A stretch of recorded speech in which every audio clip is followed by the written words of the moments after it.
আমাদের ফোনের মেন যে প্রবলেমটা হয় সেটা হচ্ছে যারা গেম খেলে তাদের জন্য ব্যাটারি এবং ল্যাগ হওয়া, যারা নর্মাল ইউজার তাদের ক্ষেত্রেও ইন্টারনেট প্রবলেমটা কিন্তু সবথেকে বেশি লক্ষ্য করা যায়।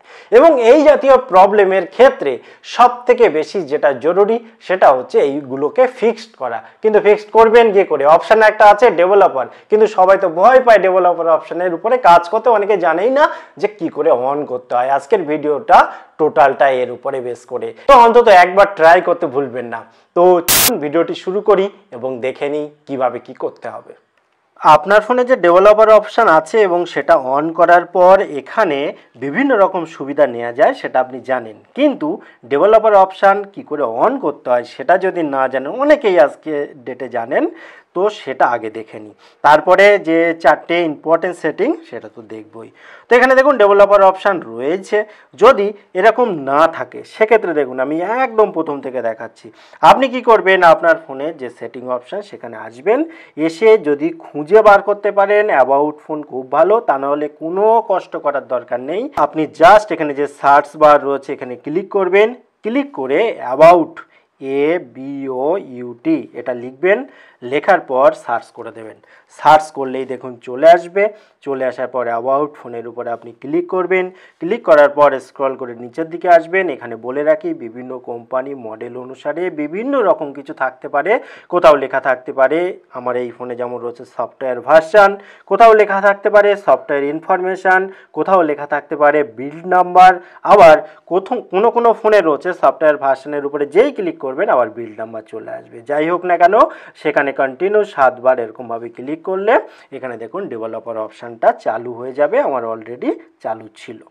এবার প্রবলেম হয় যখন আমরা বেরিয়ে আসব, বেরিয়ে আসার পর আর ডেভেলপার অপশান খুঁজে পাওয়া যায় না। সেক্ষেত্রে আপনি একটু কি করবেন, আপনি অনেক ফোনে থাকে অ্যাক্সেসিবিলিটির ভেতরে ডেভেলপার অপশান থাকে, আবার অনেক ফোনে থাকে সিস্টেম ম্যানেজমেন্টের। এখানে এসে উপরে দেখুন রয়েছে অ্যাবাউট ফোন, তো নিচে রয়েছে ডেভেলপার অপশান।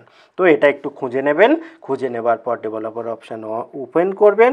ওপেন করার পর এখানে বাই ডিফল্ট অফ করাই থাকে, এটাকে আপনার অন করে নিতে হবে। অন করার পর নিচে আছে ওকে, ওকে করে দেবেন। এবারে চলুন মেন টপিকে চলে যাই। এখানে আপনি ধীরে ধীরে নিচের দিকে আসবেন, ধীরে ধীরে নিচের দিকে আসবেন। যেতে যেতে যেতে যেতে যেতে যেতে আপনি এক জায়গায় পেয়ে যাবেন যে ওয়াইফাই। একটু খেয়াল করে দেখুন এখানে লেখা আছে ওয়াইফাই স্ক্যান থ্রোটিং, এইটাকে আপনার করে দিতে হবে অন। এখানে দেখুন পরিষ্কার নিচে লেখা আছে reduce battery drain and improves network performance. অর্থাৎ এখানে পরিষ্কার কিন্তু বলে রেখেছে রিডিউস ব্যাটারি ড্রেন, অর্থাৎ আপনার ব্যাটারি যে খুব দ্রুত নষ্ট হয়ে যায়, কমে যায়, সেটা কিন্তু এবার বন্ধ হবে এবং ইমপ্রুভ হবে নেটওয়ার্ক পারফরমেন্স। তাহলে কত ভালো হলো। এবং এরপরে দ্বিতীয় অপশানে চলে যাব। দ্বিতীয় অপশানের জন্য আমি আবার নিচের দিকে যেতে বলবো। তো এই অপশানটা দেখার পর আপনি বলবেন এটা তো আমি জানতাম, কিন্তু ব্যবহারটা করা হয়নি বা বুঝতে পারিনি। তো দেখুন এখানে ব্যাকগ্রাউন্ড প্রসেস লিমিট, এটা কিন্তু খুব ইম্পর্টেন্ট পয়েন্ট। এর উপরে ক্লিক করলে বাই ডিফল্ট কি হয়, স্ট্যান্ডার্ড লিমিট থাকে, যার ফলে ব্যাকগ্রাউন্ডে সমস্ত অ্যাপ রান করতে থাকে, যার প্রভাব সমস্ত ফোনের উপরে পড়ে, র্যামের উপরে পড়ে, প্রসেসরের উপরে পড়ে, ব্যাটারির উপরে পড়ে, নেটওয়ার্কের উপরে পড়ে। তো আপনি যখন যে অ্যাপ ইউজ করবেন, সে গেম খেলা হতে পারে বা নর্মাল ফেসবুক হোয়াটসঅ্যাপ হতে পারে, তো অ্যাটমোস্ট অন প্রসেস এটা করে দিন, তাহলে কিন্তু দেখবেন আপনার ফোনের পারফরমেন্স অনেকটাই বেড়ে যাবে। অবশ্যই কমেন্ট করে জানাবেন 2-4 দিন ব্যবহারের পরে সত্যি কাজ হলো কিনা, কারণ কাজ হওয়াটা কিন্তু একদম পসিবল। এবং তারপরে দেখুন অনেকে আমরা গেম খেলি, গেম খেলার ক্ষেত্রে আমাদের বিভিন্ন রকম ল্যাগ হয় এবং স্লো প্রবলেমটা অনেক বেশি কাজ করে। সেক্ষেত্রে আমাদের একটা সেটিং করে নিতে হবে। সেক্ষেত্রে দেখুন আমাদের যেটা খুব ইম্পর্টেন্ট, এখানে দেখুন ফোর্স 4XMSAA এই যে অপশানটা, এটাকে অন করে দিন। অন করে দেওয়ার পর যারা গেম খেলেন নিয়মিত তারা কমেন্ট করে জানাবেন 2-4 দিন পরে যে এর কাজটা ঠিকঠাক হচ্ছে কিনা, কারণ কাজ হওয়াটা কিন্তু অবশ্যই স্বাভাবিক।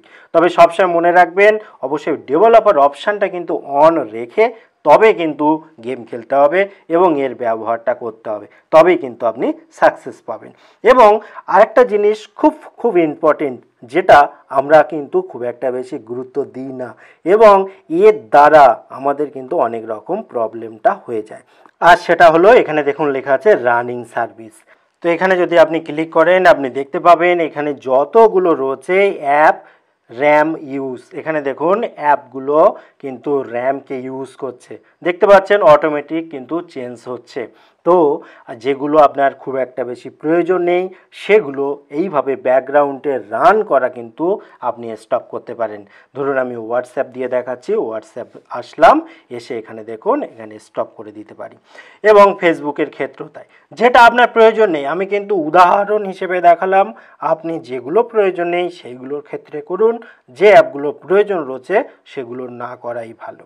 তাহলেই দেখবেন আপনার যে পারফরমেন্স ফোনের সেটা অনেক বেশি বেড়ে যাবে এবং খুব স্মুথলি ইউজ করতে পারবেন। এবং যদি কখনো আপনার মনে হয় যে না, যেহেতু অনেকে কমফোর্টেবল বোধ করে না ডেভেলপার অপশানের উপরে বেস করে, তো সেক্ষেত্রে আপনি ডেভেলপার অপশানের এখানে আসবেন, আসার পর তো যেগুলো আপনি অন করেছিলেন সেগুলো অফ করতেই পারেন, যদি খুঁজতে অসুবিধা হয় কোনো ব্যাপার না, প্রথমেই রয়েছে ডেভেলপার অপশান, আপনি ডাইরেক্ট এখানে বন্ধ করে দেবেন। বন্ধ করলেই সব সার্ভিস বন্ধ হয়ে যাবে এবং একবার রিফ্রেশ করে নেবেন, তাহলেই আপনার ফোন নর্মালি যেমন আগে ছিল তেমনই চলবে, কোনো সমস্যা আপনার হবে না, টেনশন হবার কোনো প্রশ্নই ওঠে না। তো কেমন লাগলো ভিডিও কমেন্ট করতে ভুলবেন না, আবার দেখা হয় পরবর্তী ভিডিওতে, ততক্ষণ ভালো থাকুন, সুস্থ থাকুন, বাই।